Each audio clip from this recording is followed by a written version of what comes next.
So this is the USDCAD analysis for Wednesday, the 22nd of November.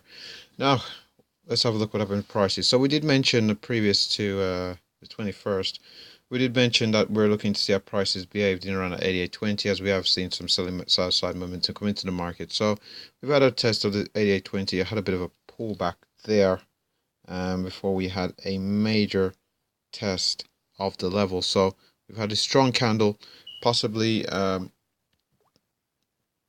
did look like we were going to break out of the range, but the very next candle was equally as strong, and it did close below the low of the bullish candle, somewhat negating most of the bullish buy side move. Now what we have seen is some sell side momentum coming to the market, taking us all the way down to that 127.56. 127.56, as you can see, we have seen some buying from that 127.56, and we have seen some sell side momentum come off that level as well.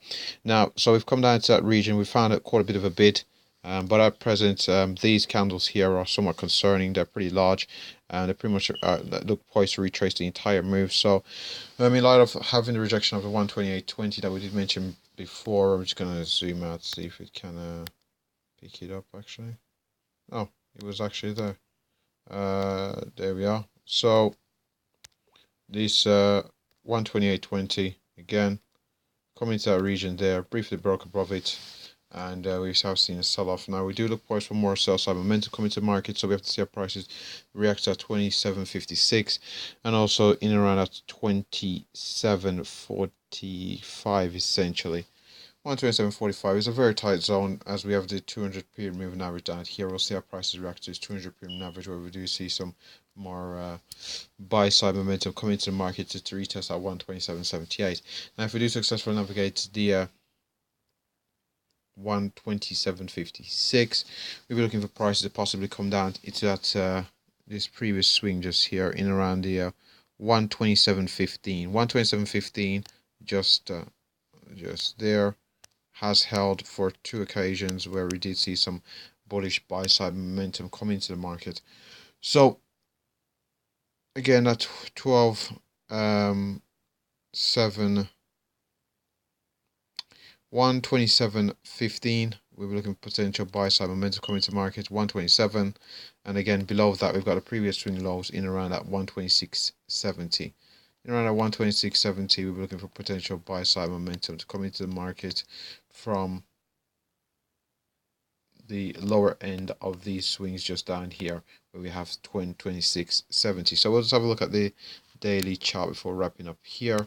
We've mentioned we've mentioned lower end targets. We didn't mention any potential upper targets beyond where we are at present. If we were to see a turnaround where we are, we post possibly a higher low.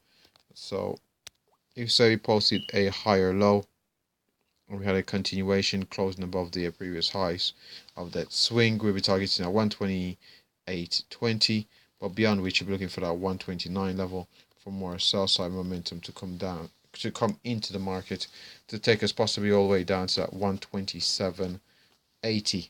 From 129 to 127.80. Can't anticipate prices moving much beyond 129, but beyond 129 we're looking at 129.44, and beyond that we're looking at the major level of the 130. So let's just have a look at the daily chart before wrapping up here. Just bear with me a second. So on this daily chart, as you can see here, we are still in a pretty clear that we are still in an uptrend. We've had a bit of a pullback, so pullback down to 20 period moving average, and we are seeing more bullish buy side momentum come into the market. So we do look poised for more upside momentum, despite the fact that we've had a bearish day on. Just wait me a second here. Despite the fact that we had a bearish day on the 21st, we are still expecting prices to head upwards towards the 129 level. Now, that should wrap up the USDCAD analysis. Thanks for watching.